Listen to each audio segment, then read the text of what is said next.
देखिए, मेंसुरेशन का हिंदी होता है क्षेत्रमिति, और यह क्षेत्रमिति शब्द भी दो शब्दों से मिलकर बना हुआ है। और वह दोनों शब्द कौन कौन से हैं, तो आप यहाँ पर देख सकते हैं कि पहला शब्द जो है वह है क्षेत्र, और दूसरा शब्द जो है वह है मिति। तो ये क्षेत्र जो है यह क्षेत्रफल का शॉर्ट फॉर्म है, यह क्षेत्रफल का शॉर्ट फॉर्म है, और यह मिति परिमिति का शॉर्ट फॉर्म है, परिमिति का शॉर्ट फॉर्म है। और परिमिति को एक दूसरे शब्दों में भी हम लोग बोलते हैं, और वह क्या है, परिमाप। अर्थात परिमिति और परिमाप दोनों एक ही जंतु है, मतलब कि परिमिति और परिमाप दोनों एक ही चीज है। आपसे परिमिति निकालने के लिए पूछा जाए या परिमाप निकालने के लिए पूछा जाए, दोनों सेम बात है। तो इस चीज से क्या क्लियर हो रहा है कि मेंसुरेशन के अंतर्गत जो आपको पढ़ना है वह क्षेत्रफल और परिमिति से रिलेटेड जो कॉन्सेप्ट है उस कॉन्सेप्ट को देखना है आपको। तो लेकिन एक बात और ध्यान दीजिए कि हम लोग क्या देखते हैं कि क्षेत्रफल और परिमिति जब निकालना है आपको, तो आप किस चीज़ का क्षेत्रफल निकालेंगे, किसका परिमाप निकालेंगे। तो इसमें कुछ आकृतियां दी हुई होंगी, कुछ आकृतियां रहेंगी, और इन्हीं आकृतियों का क्षेत्रफल या परिमाप निकालना है आपको। तो हम लोग क्या करते हैं कि क्षेत्रमिति को समझने के लिए इन आकृतियों को दो वर्गों में विभाजित कर देते हैं, दो वर्गों में विभाजित कर देते हैं। जो पहला आकृतियाँ होती है, पहला टाइप का, वो 2D शेप्स में होती है, मतलब कि वो 2 डायमेंशनल होती है, और इसी को हम लोग बोलते हैं समतल आकृति भी बोल सकते हैं, समतल आकृति भी बोल सकते हैं। और दूसरा जो होती है वो 3D शेप्स होती है, मतलब कि ये 3 डायमेंशनल होती है। अब दोनों में डिफरेंट क्या है, जैसे कि अगर आपको 2 डायमेंशनल शेप्स के बारे में जानना है और इसके अंतर्गत कौन कौन से शेप्स आएंगे, तो सबसे पहले जो आएगा त्रिभुज आएगा, दूसरा जो आएगा वो चतुर्भुज आएगा, तीसरा जो आएगा बहुभुज आएगा, और चौथा जो होगा वो वृत्त होगा। लेकिन 3D शेप्स के अंतर्गत कौन कौन से शेप्स आएंगे, तो पहला जो होगा वो घन होगा, दूसरा जो होगा वो घनाभ होगा, क्या होगा, घनाभ होगा, तीसरा जो होगा वह बेलन होगा, चौथा गोला, पांचवा अर्धगोला, छठवा शंकु, सातवां छिन्नक, आठवां प्रिज्म, और 9वां पिरामिड। यानी कि 3D शेप्स के अंतर्गत आपको इतने सारे शेप्स को पढ़ना है, आकृतियों के बारे में पढ़ना है, ठीक है। इस दोनों में अंतर क्या है, देखिए अंतर आपको यहीं पर स्पष्ट हो जाएगा कि जैसे कि आपके पास खेत है, आपका कोई खेत है, एक प्लॉट है, तो उसमें या तो आप लंबाई मापेंगे या तो चौड़ाई मापेंगे, दोनों माप सकते हैं, लंबाई और चौड़ाई दोनों माप सकते हैं, क्योंकि वहाँ पर लंबाई और चौड़ाई ही मिलेगा आपको। अगर बोलते हैं कि आप अपने खेत का ऊंचाई बताइए, तो आप खेत का ऊंचाई नहीं बता सकते हैं, क्योंकि ये समतल में आकृतियाँ होंगी। जैसे कि आप जमीन पर कोई फिगर बना दिए, त्रिभुज बना दिए, तो वही त्रिभुज है। उसी प्रकार का कोई खेत है, मेड़ दे दिए, तो वो एक 2 डायमेंशनल हो गया। तो ये आकृतियाँ जो होंगी 2D होंगी, और 2D के अंतर्गत आपको इतने सारे चीज़ के बारे में पढ़ना है। जैसे 3D शेप्स का हम बात करते हैं, तो जैसे कि आपका जो रूम है, कमरा है, आपका कमरा का अगर हम बात करते हैं, तो चाहे आप कमरा से भी अच्छा है, पासा तो खेले होंगे, आप पासा को ले सकते हैं। तो पासा का आकार या तो घन के आकार का होगा या घनाभ के आकार का होगा, ठीक है। पासा का जो आकार है या तो घन का आकार का होगा या तो घनाभ के आकार का होगा। और पासा का कोई एक कोण ले लीजिए, हम मानते हैं कि पासा का एक कोण ले लीजिए, ये वाला। तो ये पासा में क्या देख रहे हैं कि अगर पासा का लंबाई भी माप सकते हैं, उसका चौड़ाई भी माप सकते हैं, और पासा के जब ऊपर वाला ये कोण के देखते हैं कि यहाँ से जाता है, उसको हम लोग ऊंचाई बोलते हैं। तो पासा में लंबाई भी हुआ, चौड़ाई भी हुआ और ऊंचाई भी हुआ, इसलिए इसको 3D बोलेंगे, 3 डायमेंशनल शेप बोलेंगे। तो आपको इन दोनों आकृतियों के बारे में पढ़ना है। लेकिन यहाँ पर यह समझना है कि जब तक आप 2D शेप्स के कॉन्सेप्ट को नहीं समझते हैं, तब तक 3D कॉन्सेप्ट आपके लिए आसान नहीं है। आप फार्मूला रट के तो बना सकते हैं, लेकिन कॉन्सेप्ट को समझना है। क्यों समझना है कॉन्सेप्ट को, जैसे कि जब आप घन पढ़ते हैं, तो घन पढ़ते हैं तो जैसे कि आपके पास पासा है एक घन का आकार का, तो जो उसका निचला सतह है वो किसका आकार का होता है, एक आयत का या तो वर्ग का आकार का होगा। तो उसका बेस क्या होगा, तो उसका बेस एक आयताकार होगा। सब सतह देखिएगा तो या तो आयताकार होगा, नहीं तो वर्गाकार होगा। इसलिए हम कहते हैं कि जब आपको 3D शेप्स को समझना है, तो सबसे पहले आप 2D शेप्स को अच्छा से पढ़ लीजिए, इसके बाद 3D शेप्स का फॉर्मूला और क्वेश्चन सॉल्व करना, सारी चीज़ यहाँ से आसान हो जाएंगे। तो हम लोग सबसे जो बात करेंगे, ये हम लोग बात करेंगे 2D शेप्स का कॉन्सेप्ट का। और 2D शेप्स को स्टडी करने के लिए सबसे पहले एक बात को ध्यान देना है कि इसको थोड़ा बहुत ज्योमेट्री के कॉन्सेप्ट से भी जोड़ना पड़ेगा। तो जहाँ भी ज्योमेट्री का ज़रूरत होगा वहाँ पर हम ज्योमेट्री का कॉन्सेप्ट को जोड़ने का प्रयास करेंगे। तो प्लीज़ वीडियो को लास्ट तक देखिए और अपना सपोर्ट कीजिए, ताकि हम और बेहतर से बेहतर कॉन्सेप्ट और कंटेंट देने का प्रयास करें। तो चलिए स्टार्ट करते हैं हम लोग त्रिभुज के कॉन्सेप्ट को। अब ये तो आप जानते ही हैं कि त्रिभुज किसको बोलते हैं। तो किसी समतल में 3 भुजाओं द्वारा घेरी हुई बंद आकृति को त्रिभुज बोलते हैं। और आप यह भी जानते हैं कि किसी भी त्रिभुज के तीनों कोणों का योग हमेशा कितना होता है, तो हमेशा 180 डिग्री होता है। मतलब कि अगर ये कोण P है, ये Q है और ये R है, तो P plus Q plus R बराबर कितना होगा, तो हमेशा 180 डिग्री ही होगा। अब देखिए, हम ये नहीं बोले हैं कि ये कौन सा त्रिभुज है, इसको सिर्फ हम मान लेते हैं त्रिभुज, और मान लेते हैं कि त्रिभुज का इस भुजा का लंबाई A है, इस भुजा का लंबाई B है और इस भुजा का लंबाई C है। तो इसमें अब आपको समझना क्या है, तो इसमें तो समझना है आपको परिमाप, और क्या समझना है, तो समझना है आपको क्षेत्रफल। तो सबसे पहले हम बात करते हैं अगर परिमाप का, तो परिमाप किसको बोलेंगे। तो देखिए, परिमाप शब्द भी 2 शब्दों से मिलकर बना हुआ है। ये पहला क्या है, परि, और परि का मतलब हुआ चारों तरफ। इसका क्या मतलब होता है, चारों ओर या चारों तरफ। और माप का मतलब क्या हुआ, माप, यानी कि किसी 2D आकृति का, किसी द्विविमीय आकृति के चारों तरफ का माप ही क्या होता है, उसका परिमाप होता है। तो चारों तरफ का माप कहने का मतलब क्या हुआ कि इसके जितने भी भुजाएं हैं, 2D हम आकृति की बात करते हैं, चाहे त्रिभुज हो, चाहे चतुर्भुज हो, चाहे बहुभुज हो या चाहे वृत्त हो, उसके चारों ओर के जो भी भुजाएं हैं, भुजाओं के कुल लंबाई का जो भी क्या होता है, परिमाप होता है। तो 2D शेप्स के लिए परिमाप अगर आपको निकालना है तो कोई फॉर्मूला नहीं निकालना है, जितने उसके भुजाएं हैं सभी भुजाओं के लंबाई को जोड़ देना है। तो इसका भुजा पहला ABC है, तो इसका परिमाप कितना होगा, तो इसका परिमाप हो जाएगा A plus B plus C, यानी कि त्रिभुज का परिमाप क्या हुआ, A plus B plus C। अगर यहाँ पर चतुर्भुज होता तो हो जाता A plus B plus D, ठीक है। लेकिन आप देखे होंगे कि अलग अलग टाइप्स के त्रिभुज के लिए अलग अलग परिमाप का फॉर्मूला लगता है, लेकिन वो फॉर्मूला कैसे बना है वो आगे आपको क्लियर हो जाएगा। अब इसके बाद आप परिमाप देख लिए। अब आते हैं, बात करते हैं हम लोग क्षेत्रफल का। तो क्षेत्रफल क्या होगा इसका, तो एक हीरोन सूत्र होता है, और हीरोन सूत्र इसलिए उसको बोलते हैं, अब हीरोन सूत्र नहीं बोलिएगा, अब हीरोज सूत्र बोलिएगा। क्यों, क्योंकि यह हीरोज सूत्र जो है ना, ये किसी भी प्रकार के त्रिभुज के लिए आप यूज कर सकते हैं जब उसका क्षेत्रफल पूछे तो इसका क्षेत्रफल का फॉर्मूला क्या होता है, √S into S minus A, S minus B और S माइनस C। और यहाँ पर A, B और C क्या है, तो A, B और C त्रिभुज के भुजाओं की लंबाई है। क्या है, तो त्रिभुज के भुजाओं की लंबाई है।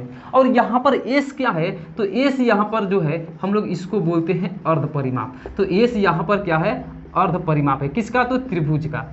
S क्या है, तो अर्ध परिमाप है, और अर्ध परिमाप निकालने के लिए क्या करेंगे, परिमाप का आधा कर देंगे। तो परिमाप कितना है, A plus B plus C, और इसको आधा कर दिए तो निकल गया अर्ध परिमाप। और ये हो गया त्रिभुज का क्षेत्रफल का फॉर्मूला, यानी कि परिमाप का हो गया एक, और ये दूसरा किसका हो गया, क्षेत्रफल का। और तीसरा भी बात करते हैं, एक और होता है क्षेत्रफल का फॉर्मूला, त्रिभुज का क्षेत्रफल का फॉर्मूला। और वह कंडीशन, किस कंडीशन में वह फॉर्मूला लगेगा ये भी हम आपको बताएंगे। और यह फॉर्मूला क्या होता है, हाफ आधार गुना शीर्षलंब, शीर्षलंब। लेकिन आप इस शीर्षलंब को क्या बोलते हैं, हाइट, ऊंचाई बोलते हैं। लेकिन रियलिटी तो यह है कि 2D डायमेंशन में, 2D शेप में कभी भी हाइट नहीं होता है, ऊंचाई नहीं होता है। हम लोग शीर्षलंब को ही हाइट मान लेते हैं।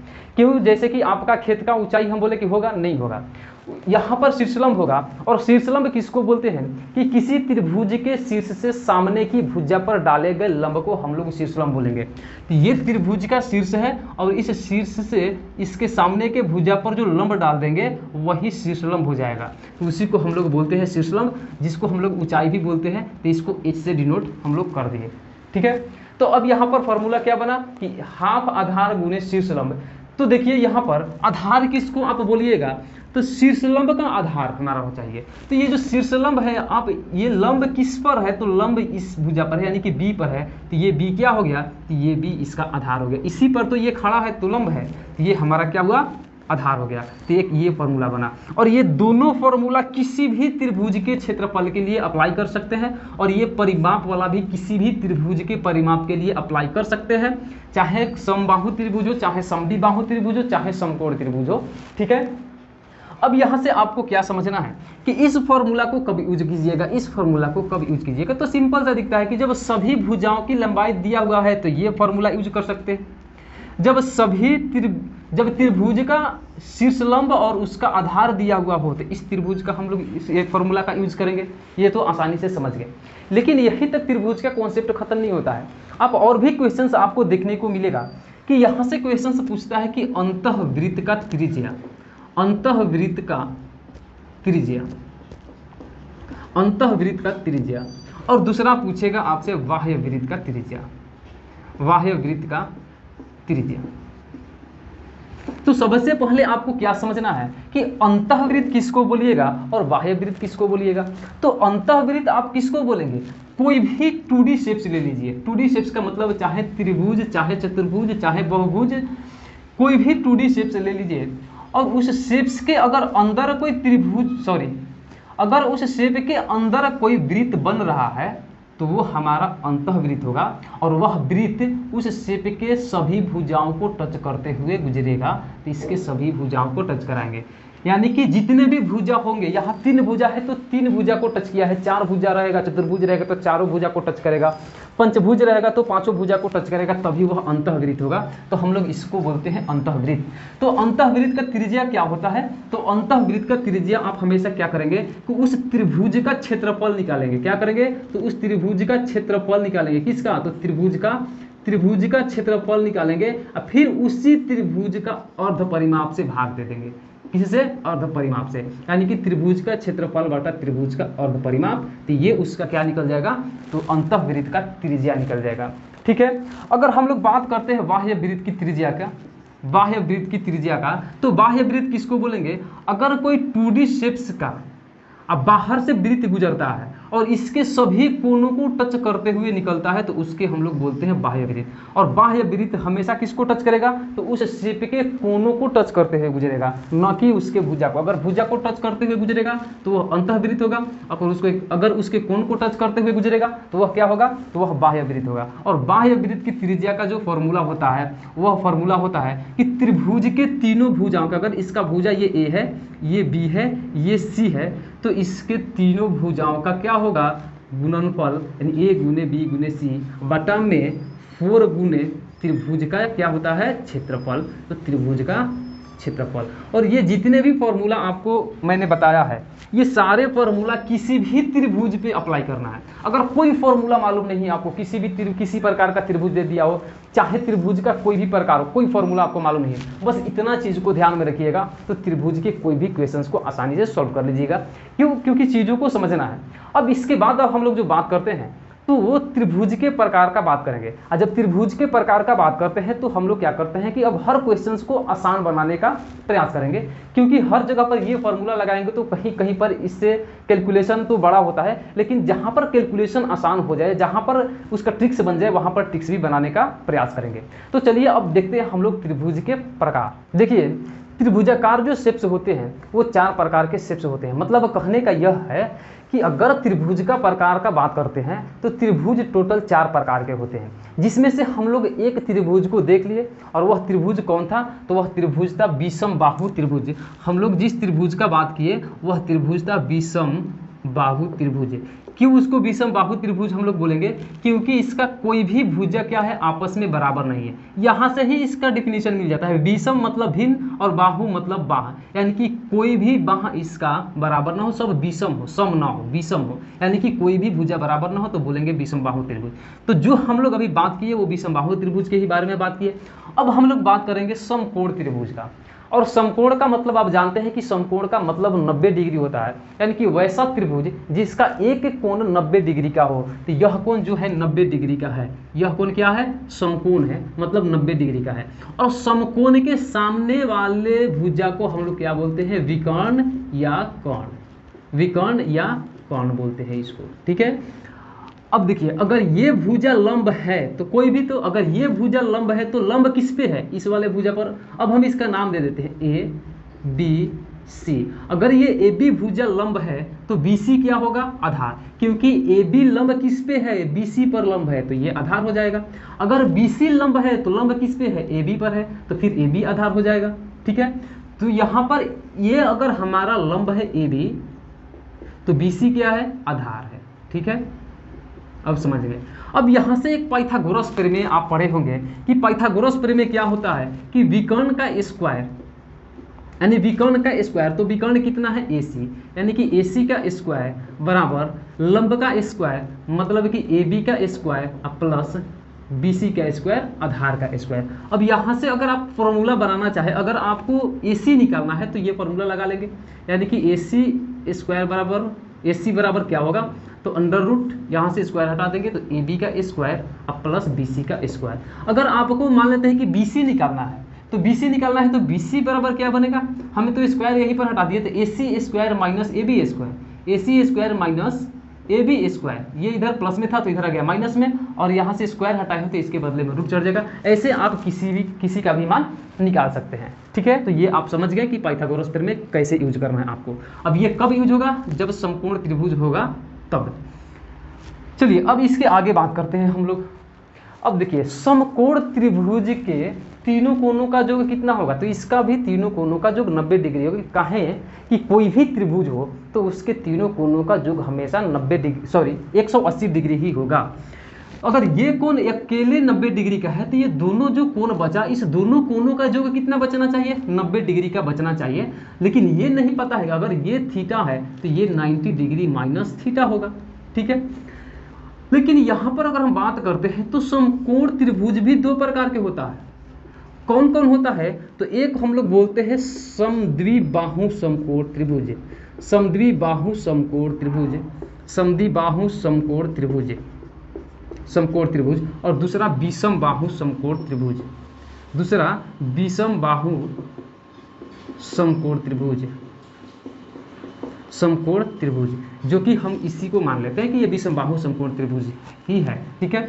अब देखिए, इसमें एक बात और आपको याद रखना है कि समकोण त्रिभुज में जो सबसे बड़ी भुजा होती है वह विकर्ण ही होती है। जो सबसे बड़ी भुजा होती है क्या होती है, सबसे बड़ी भुजा होती है कौन, तो विकर्ण, ठीक है। तो समद्विबाहु समकोण त्रिभुज के कहने का मतलब है कि इसका लंब और आधार क्या होना चाहिए, बराबर, यानी कि लंब बराबर क्या होना चाहिए, आधार, ठीक है। लंब बराबर आधार होना चाहिए। यहाँ पर लंब और आधार बराबर नहीं है। अगर लंब और आधार बराबर हो जाएगा तब क्या होगा, अब इसको जोड़ना है ज्योमेट्री से, ठीक है। ये एंगल कितना, ये भुजा और ये भुजा बराबर है, ये तो हमेशा बड़ा होगी सबसे, तो ये 90 डिग्री का कोण बना। तो ज्योमेट्री में एक प्रमेय है और क्या कहता है कि किसी भी त्रिभुज के बराबर भुजाओं के आमने सामने का कोण भी आपस में बराबर होते हैं। तो ये त्रिभुज है, इस त्रिभुज के बराबर भुजाओं के आमने सामने का कोण, मतलब इस भुजा के सामने का कोण ये और इस भुजा के सामने का कोण ये भी आपस में बराबर हो जाएंगे। जब आपस में बराबर हो जाएंगे, ये कोण है 90 डिग्री, तो ये कोण और ये कोण दोनों मिला के 90 डिग्री है, तो इसको हाफ हाफ दे देंगे तो कितना कितना मिलेगा, 45 डिग्री ये, 45 डिग्री ये। क्यों, क्योंकि ये दोनों कोण आपस में बराबर है। लेकिन विषम बाहु समकोण त्रिभुज में सिर्फ यही कंडीशन होता है। अब बाकी का अगर हम बात करते हैं इसके परिमाप का, तो इसका परिमाप बराबर क्या होगा, लंब, यानी कि इसको लंब बोलते हैं, लंब यानी कि ए बी प्लस आधार, यानी कि लंब ए बी प्लस आधार क्या है, बी सी प्लस विकर्ण क्या है, ए सी, विकर्ण ए सी, ये उसका परिमाप हो गया, यानी कि भुजाओं के कुल लंबाई का योग, ठीक है। अब इसका क्षेत्रफल जो निकालना है, तो क्षेत्रफल का फॉर्मूला क्या निकालेंगे, जब लंब मालूम है आधार मालूम है तो क्षेत्रफल क्या होगा, 1/2 गुना आधार गुना शीर्षलंब, या ऊंचाई भी बोल सकते हैं तो शीर्षलंब बोलेंगे, ठीक है, शीर्षलंब भी बोल सकते हैं, ठीक है। तो क्या यहाँ पर हम हीरोन सूत्र नहीं लगा सकते हैं, हीरोन सूत्र भी आसानी से लगा सकते हैं, लेकिन क्यों लगाएंगे? जब हमारे पास दो फॉर्मूला है, दोनों में से कोई एक को लगाना है, जो आसान पड़े वही हम लगाकर आंसर निकाल सकते हैं। तो यहाँ पर हीरोन फॉर्मूला भी लगा सकते हैं जब तीनों लंब, आधार और कर्ण तीनों दिया हुआ है तब। नहीं तो लंब आधार से क्या करेंगे, कर्ण निकालेंगे, तब हमारे पास तीनों भुजा हो जाएगा, तब हम हीरोन फॉर्मूला लगा सकते हैं। ठीक है, अब यहाँ से एक क्वेश्चन और पूछता है, और वह क्वेश्चन क्या है आप नोट करते चलेंगे सारे फॉर्मूला को। देखिए यहाँ से जैसे कि ये समकोण त्रिभुज हुआ, कोई समकोण त्रिभुज हो, ये 90 डिग्री का कोण है। अब इस 90 डिग्री के कोण से एक यहाँ पर लंब डाल दिया, तो लंब डाल दिया यहाँ पर, तो अब ये क्या हो गया, आधार हो गया। अब इसी त्रिभुज को थोड़ा पलट दीजिए। अगर इस त्रिभुज को आप पलट देते हैं ऐसे, ठीक है, ऐसे पलट दिए, और ये कोण कितने डिग्री का है, 90 डिग्री का, यहाँ से डाल दिए हम लंब, तो ये क्या हो गया, आधार हो गया, ये क्या हो गया, शीर्षलंब हो गया। तो अगर यहाँ से पूछता है कि अब यहाँ से अगर आप नाम देते हैं ए, बी, सी और डी, अगर आपसे पूछता है कि BD का लंबाई कितना होगा, अब इसको मिटा देते हैं। अगर आपसे पूछता है कि BD का लंबाई कितना होगा, तो आप कैसे निकालेंगे, इस रिलेशन को समझिएगा, BD बराबर क्या होगा।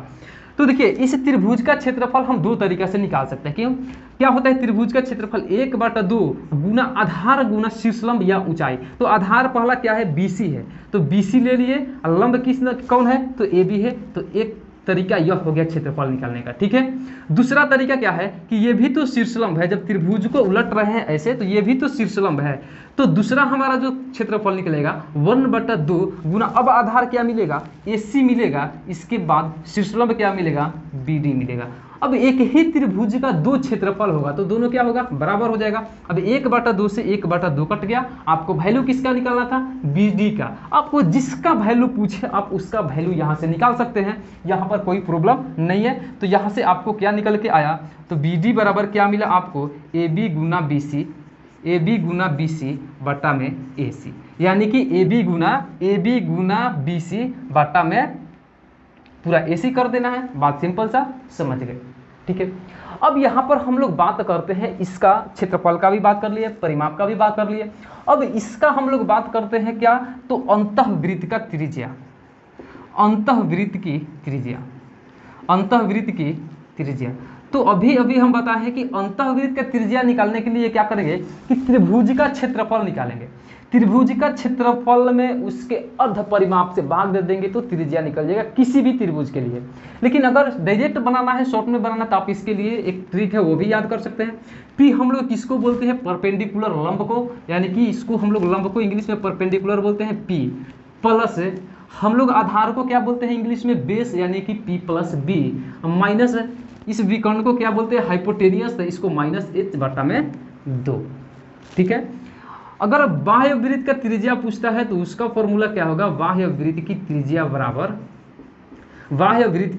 बराबर सीधा विकर्ण का बटा 2 कर देना, ये बाह्य वृत्त का त्रिज्या हो गया। ये क्यों बाह्य वृत्त का त्रिज्या ऐसा होता है आप आसानी से समझ सकते हैं। आप ऐसे भी बना सकते हैं कि त्रिभुज के ये जो तीनों भुजा दिया जाएगा, यानी कि लंब, आधार और विकर्ण, तीनों को गुणा कर देंगे, इसके बाद क्षेत्रफल निकाल के क्षेत्रफल को 4 से गुना करके इसके भुजाओं के गुणनफल में भाग दे देंगे, तो भी हमारा क्या निकलेगा, बाह्य वृत्त का त्रिज्या निकल जाएगा। लेकिन अगर हम लोग इस बाह्य वृत्त की त्रिज्या का बात करते हैं तो सीधा ये समझिए, अगर कोई भी आप एक अर्धवृत्त ले लीजिए, ठीक है, आप पढ़े होंगे ज्योमेट्री से जोड़ के हम लोग यहाँ पर देखते हैं, तो क्या कहता है कि किसी भी अर्धवृत्त के व्यास को आधार मानकर उसके परिधि पर अगर कोई कोण बनाया जाए तो वो कोण हमेशा 90 डिग्री का होता है। आप कहीं से भी कोण खींचिए, उसका वैल्यू कितना होगा, हमेशा 90 डिग्री का ही होगा। तो हमेशा 90 डिग्री होगा का मतलब क्या होगा कि यह एक समकोण त्रिभुज बना, एक कोण 90 डिग्री हो गया, इसका मतलब कि इसके अंदर जो ये त्रिभुज बन रहा है ये समकोण त्रिभुज बन रहा है। तो ये समकोण त्रिभुज के सामने वाला भुजा को हम लोग क्या बोलते हैं, विकर्ण, यानी कि हाइपोटेनियस। तो ये क्या है, व्यास है, त्रिज्या निकालना है, तो इसको हाफ कर देंगे तो h/2 क्या आ गया, तो इसका h/2 आ गया हमारा इसका बाह्य वृत्त की त्रिज्या। तो समकोण त्रिभुज में जितने भी फॉर्मूला थे, कॉन्सेप्ट थे, हम लोग देख लिए। अब हमारे पास देखिए, अब समबाहु त्रिभुज और समद्विबाहु त्रिभुज बच रहा है, तो हम लोग दोनों को देखते हैं। तो समबाहु त्रिभुज किसको बोलिएगा आप, तो वैसा त्रिभुज जिसका तीनों भुजाएं आपस में बराबर हो और तीनों कोण भी आपस में बराबर हो। यानी कि अगर ये समबाहु त्रिभुज है, ये समबाहु त्रिभुज है तो इसका तीनों भुजाएं आपस में क्या है तो बराबर है, और तीनों कोण भी आपस में क्या है तो बराबर है। क्यों? क्योंकि किसी त्रिभुज के बराबर भुजाओं के आमने सामने के कोण भी आपस में बराबर होते हैं, तो आप मिला सकते हैं। अगर ये दोनों भुजा आपस में बराबर है तो ये कोण और ये कोण भी आपस में बराबर हो जाएंगे। अगर ये बराबर है तो ये कोण बराबर हो जाएंगे, ये बराबर है तो ये कोण बराबर हो जाएंगे। इस प्रकार से सभी कोण भी आपस में बराबर मिलते हैं। तो आपको पता है कि त्रिभुज के तीनों कोणों का जो कितना होता है तो 180 डिग्री होता है। तो प्रत्येक कोण समबाहु त्रिभुज का कितना कितना होगा, तो यह कोण जो होगा ये कितना होगा, ये होगा 60 डिग्री, यानी कि 180 को 3 भाग में बांट देंगे, ये भी मिलेगा 60 डिग्री और ये भी मिलेगा 60 डिग्री। ये तो समझ गए, यानी कि प्रत्येक कोण 60 डिग्री का मिलने वाला है। ठीक है, अब देखिए थोड़ा सा इसको ज्योमेट्री से जोड़ना है। वैसे तो आपके पास फॉर्मूला है, आप आसानी से इसको सॉल्व कर सकते हैं। त्रिभुज का क्षेत्रफल का भी फॉर्मूला मालूम है, इसका परिमाप का भी फॉर्मूला मालूम है कि तीनों भुजाओं के लंबाई का योग। तो ये देखोगे कि त्रिभुज का परिमाप बराबर आप रटे हुए हैं कि 3 गुने भुजा, लेकिन क्यों होता है थोड़ा इसको समझिए। परिमाप बराबर अभी क्या बता है कि कोई भी 2 डायमेंशनल शेप हो तो उसका परिमाप निकालने के लिए उसके सभी भुजाओं को जोड़ देना है, परिमाप निकल गया। अगर ये समबाहु त्रिभुज है तो अगर इस भुजा का लेंथ ए है तो इसका भी ए होगा, इसका भी ए होगा, क्योंकि जब भी होगा तीनों भुजा बराबर होगा तभी ये समबाहु त्रिभुज होगा। तो समबाहु त्रिभुज का परिमाप क्या हो जाएगा, ए प्लस ए बराबर कितना मिल गया 3a, और ए क्या है, ए भुजा है, तो 3 गुने भुजा मिल गया कि नहीं मिल गया। लेकिन अब हम लोग बात करते हैं इसके क्षेत्रफल पर, तो क्षेत्रफल बराबर होता है √3/4 गुने भुजा का स्क्वायर, यानी कि भुजा का स्क्वायर कहने का मतलब हुआ कि भुजा को अगर ए मानते हैं तो ए का स्क्वायर होता है। ठीक है, लेकिन यह क्यों होता है, हम यही फॉर्मूला क्यों लगाते हैं, ये वाला जो फॉर्मूला है ये फॉर्मूला नहीं है, ये भुजा से कोई रिलेटेड नहीं है, यह फॉर्मूला यही वाला है 1/2 गुना आधार गुना शीर्ष लंब। लेकिन इसमें तो शीर्षलंब नहीं दिया हुआ है, तो लेकिन हम इस फिगर में आसानी से शीर्षलंब निकाल सकते हैं। क्यों शीर्षलंब निकाल सकते हैं, अब इसको ज्योमेट्री से जोड़ना है। जब ज्योमेट्री से जोड़ते हैं तो वहां पर त्रिभुजों का केंद्र पड़ेंगे, जैसे कि केंद्रक होता है तो मध्यिकाओं का कटान बिंदु होता है, परिकेंद्र होता है तो परिकेंद्र वह केंद्र होता है जो त्रिभुज के शीर्ष से सामने के भुजा पर लंब भी होता है और सामने के भुजा को 2 बराबर भागों में बांट ही देता है। तो इस प्रकार से जो तीन लाइन खींचे जाते हैं उसके कटान बिंदु को हम लोग परिकेंद्र बोलते हैं। कहने का मतलब यह हुआ कि जैसे कि यह त्रिभुज है, अब इस त्रिभुज के तीनों शीर्ष से हम खींच रहे हैं, यहाँ पर ये लंब भी हुआ और इसको 2 बराबर भाग में बांट भी दिया, फिर यहाँ से खींचे ये लंब भी हुआ, इसको भी 2 बराबर भागों में बांट दिया, इसके बाद यहाँ से खींचे ये भी लंब हुआ और 2 बराबर भाग में बांट दिया, और जहाँ पर ये तीनों रेखाएं मिला इसी को बोलते हैं लंब परिकेंद्र। इसके बाद लंब केंद्र और इसके बाद जो होता है केंद्रक यानी कि मध्यिकाओं का कटान बिंदु, वो सब समबाहु त्रिभुज में एक ही बिंदु पर होते हैं। तो कहने का मतलब कि अगर यहाँ पर हम ये माध्यिका खींच रहे हैं तो माध्यिका का कटान, सभी माध्यिकाओं का कटान बिंदु अगर यहाँ पर मिल रहा है यानी कि केंद्रक यहाँ पर हो रहा है, तो समबाहु त्रिभुज में जहाँ पर केंद्रक होता है वहीं पर लंब केंद्र होता है, उसी बिंदु पर परिकेंद्र भी होता है, उसी बिंदु पर अंतः केंद्र होता है। तो अंतः केंद्र किसको बोलते हैं कि कोण समद्विभाजकों के कटान बिंदु को, मतलब कि वैसा लाइन जो होगा शीर्ष से, जैसे कि यहाँ पर अगर आप खींच रहे हैं ऐसे त्रिभुज बना रहे हैं, अब यहाँ पर इस कोण समद्विभाजक मतलब कि इस कोण को 2 बराबर भाग में बांट दिया, तो इसका भी कटान बिंदु जो होगा इसी बिंदु पर मिलेगा, और यह केवल और केवल समबाहु त्रिभुज में संभव है। तो जब संभव है तो आपको पता है कि इसका मतलब कि ये लंब भी हो सकता है, इसको 2 बराबर भागों में बांट भी सकता है, इस लाइन को भी 2 बराबर भागों में बांट सकता है। अगर पूरा लाइन ए है तो यहाँ से यहाँ तक a/2 और ये भी a/2 हो जाएगा, तो हम शीर्षलंब आसानी से निकाल लेंगे। जब ये समकोण त्रिभुज हो गया, अगर केवल इस त्रिभुज का आप बात करते हैं तो ये त्रिभुज समकोण त्रिभुज हो गया, तो आप पाइथागोरस प्रमेय निकालकर इस h यानी कि शीर्षलंब को आसानी से निकाल सकते हैं। तो h स्क्वायर बराबर आपको क्या मिलेगा, तो h स्क्वायर बराबर मिलेगा आपको a² √a स्क्वायर, इस स्क्वायर को हटा देते हैं, सीधा चलते हैं, a² माइनस a/2 का होल स्क्वायर, यानी कि h बराबर आपको क्या मिलेगा √4a² माइनस a²/4, यानी कि जब फाइनल इसका कैलकुलेशन करेंगे तो क्या मिलेगा √3a/2 मिलेगा। तो ये उसका शीर्षलंब का फॉर्मूला हो गया। आप देखिए किताब निकाल के कि उसका h बराबर दिया हुआ है कि √3/2a, लेकिन ये क्यों आता है इस चीज़ को समझना है, क्योंकि हम आपको ये चाहते हैं कि कोई भी चीज़ आप रटिए मत, जितना ज़्यादा रटेंगे उतना ही ज़्यादा आपके लिए ये जो पढ़ाई है बहुत डिफिकल्ट होता जाएगा, क्योंकि चीज़ों को समझना है। मैथमेटिक्स ऐसा चीज़ों को मत रटिए, मैथमेटिक्स तो समझने वाला चीज़ है, सारे चीज़ें एक दूसरे से जुड़ी हुई है, तो सारे कॉन्सेप्ट को समझिए और आगे की तरफ बढ़ते जाइए, सारे रास्ते आपके लिए आसान हो जाएंगे। अब देखिए यहाँ पर हम लोग क्या देखते हैं कि अब हमारे पास तो शीर्षलंब पता चल गया, अब इसी फॉर्मूला को हमको प्राप्त करना है। तो हम क्या करते हैं कि सीधा 1/2 गुना आधार तो आपको पता है क्या है, a है, क्योंकि ये तो पूरा आधार होगा ना, तो a गुना शीर्षलंब क्या मिला √3a/2, यानी कि क्या मिला कि √3a², ये मिलेगा, ऊपर में मल्टीप्लाई करिएगा तो, और बाटा में क्या मिलेगा तो √3/4 गुने a² भुजा स्क्वायर मिल गया, और ये आपका उसका ऊंचाई का भी फॉर्मूला मिल गया, इसका परिमाप का भी फॉर्मूला मिल गया। कोई भी चीज़ इसमें रटने वाली बात है ही नहीं, क्योंकि एक दूसरे से जोड़कर सीखना है।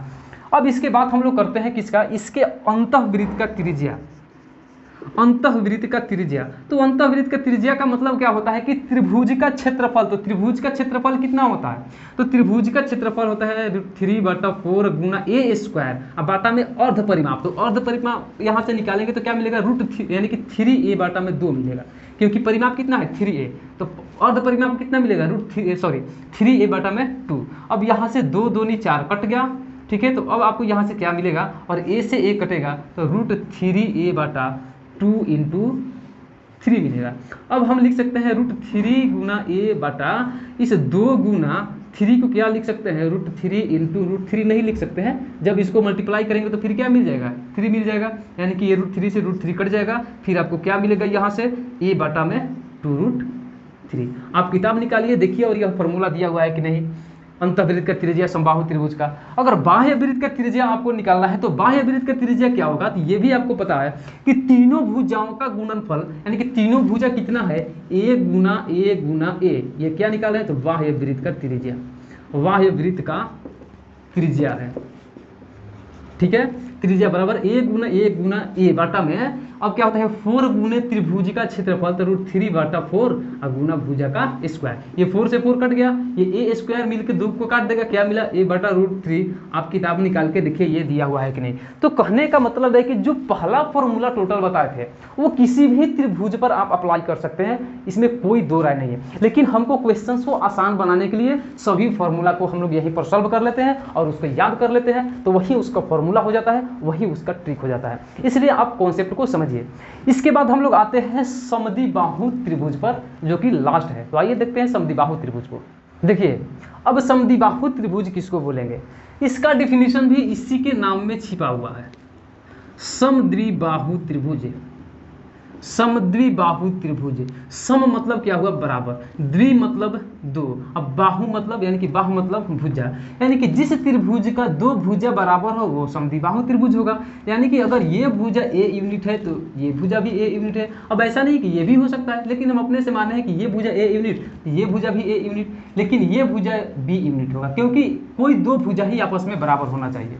तो आपको पता है कि जब किसी त्रिभुज के 2 भुजा आपस में बराबर हो तो उसके आमने सामने के कोण भी आपस में बराबर होंगे। इसका मतलब कि ये कोण और ये कोण, दोनों कोण भी आपस में क्या हो जाएंगे, बराबर हो जाएंगे।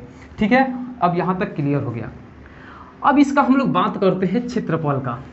तो क्षेत्रफल का आप फॉर्मूला क्या देखोगे कि 4 यानी कि b/4 √4a² माइनस b², यानी कि फॉर्मूला आप देखे होंगे कि b/4 √4a² माइनस b²। ठीक है, ये सारे चीज़ याद करने वाला चीज़ नहीं है, ये सारे चीज़ समझने वाला चीज़ है।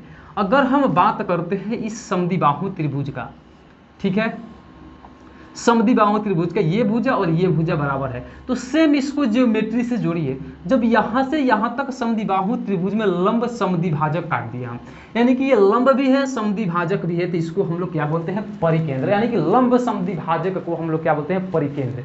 यानी कि ये लंब समद्विभाजक है, और यहाँ पर आप ऐसा नहीं है कि एक ही लंब समद्विभाजक काटेंगे, बहुत सारा लंब समद्विभाजक काटेंगे। तो ये लंब समद्विभाजक है, और लंब समद्विभाजक तो ये एक ही बिंदु पर होते हैं सब यहाँ पर, यानी कि इसको दो बराबर भाग में बांट दिया। अगर ये ए है, ये ए है और ये टोटल कितना है बी है, तो ये बी बटा 2 आधा हो जाएगा, ये भी बी बटा 2 आधा हो जाएगा। जब ये 90 डिग्री का कोण बन रहा है तो ये भुजा विकर्ण, ये भी 90 डिग्री का है तो ये भुजा भी विकर्ण, तो आप यहाँ से भी इसका एच यानी कि शीर्षलंब आसानी से निकाल सकते हैं। अगर परिमाप का आप बात करते हैं तो सिंपल सा बात है कि परिमाप क्या बनेगा, आप देखे होंगे समद्विबाहु त्रिभुज का परिमाप 2a प्लस बी, यानी कि 2a प्लस बी हम इसको क्या लिखेंगे, a प्लस b प्लस ए, तो क्या मिला 2a प्लस बी, क्योंकि भुजाओं के लंबाइयों का जो भी परिमाप होता है। ठीक है, अब क्षेत्रफल आपको निकालना है, तो क्षेत्रफल के लिए क्या करेंगे कि सबसे पहले हम कौन फॉर्मूला लगा लेंगे, वो हीरोन सूत्र वाला फॉर्मूला लगा लेंगे। कब, जब तीनों भुजाएं हमको मालूम है, तब नहीं मालूम है तो कोई दिक्कत नहीं है। अगर यहाँ पर इसका शीर्षलंब दे दिया है तो हम आसानी से यहाँ पर कौन सा फॉर्मूला लगा सकते हैं, 1/2 गुना आधार गुना शीर्षलंब, शीर्षलंब ये वाला फॉर्मूला लगा सकते हैं। लेकिन शीर्षलंब निकाले कैसे आप, शीर्षलंब यहाँ पर निकाले कैसे आप, भुजा दिए हुए, तो देखिए आपको आसान बनाना है, यहाँ पर आसान बना लीजिए, तो यहाँ पर डायरेक्ट एच गुने शीर्षलंब दिया हुआ है, तब तो शीर्षलंब क्या मिलेगा, इसका शीर्षलंब क्या मिलेगा, तो निकालिए यहाँ एच बराबर आपको क्या मिलता है। तो हम एच बराबर निकालेंगे तो √a² माइनस बी स्क्वायर बटा 4, a² माइनस बी स्क्वायर बटा 4 मिलेगा, क्योंकि b बटा 2 का स्क्वायर करेंगे तो b² बटा 4 मिलेगा। अब जब आप कैलकुलेशन करिएगा तो क्या मिलने वाला है, √4a² माइनस b²। अब इसको 4 को बाहर निकालेंगे रूट से तो मिलेगा 1/√2। अब यहाँ पर इसको रख सकते हैं कि 1/2 इंटू 1/2 √4a² माइनस b²। अब आपसे पूछा जाए कि इसका भुजा दिया हुआ है, इसका भुजाएं दिया हुआ है, अब इसका आपको निकालना है एच यानी कि शीर्षलंब निकालना है, तो आप ये फॉर्मूला लगा सकते हैं, याद कर सकते हैं, नहीं तो आप समझ सकते हैं कि पाइथागोरस प्रमेय पर ज्योमेट्री के कुछ कॉन्सेप्ट को जोड़ सकते हैं यहाँ पर। इसका मतलब आपको कुछ याद करने की जरूरत नहीं है। ठीक है, अब यहाँ से कैलकुलेशन करेंगे तो क्या मिलेगा, 1/2, यहाँ पर आधार कितना है, तो आधार है b, अब यहाँ से क्या मिलेगा b/4 √4a² माइनस b² क्षेत्रफल का। बाकी अंतःवृत्त का त्रिज्या निकालना है, तो अंतःवृत्त की त्रिज्या के लिए आप लगा सकते हैं कौन, कि त्रिभुज का क्षेत्रफल बटा उसका अर्ध परिमाप, और बाह्य वृत्त के त्रिज्या के लिए भी वही फॉर्मूला लगा सकते हैं कि तीनों भुजाओं के गुणनफल बटा 4 गुने त्रिभुज का क्षेत्रफल। तो इस वीडियो में हम लोग त्रिभुज के कॉन्सेप्ट को क्लियर कर लिए। अब नेक्स्ट वीडियो में जो हम लोग पढ़ेंगे वो चतुर्भुज के सारे कॉन्सेप्ट को क्लियर करेंगे। जितना अच्छा से आप इस त्रिभुज के कॉन्सेप्ट को समझते हैं उतने ही आसानी से आपको चतुर्भुज का कॉन्सेप्ट भी समझ में आएगा, क्योंकि इसी से जुड़ा हुआ है चतुर्भुज का कॉन्सेप्ट। तो चलिए मिलते हैं नेक्स्ट वीडियो में, तब तक के लिए बाय।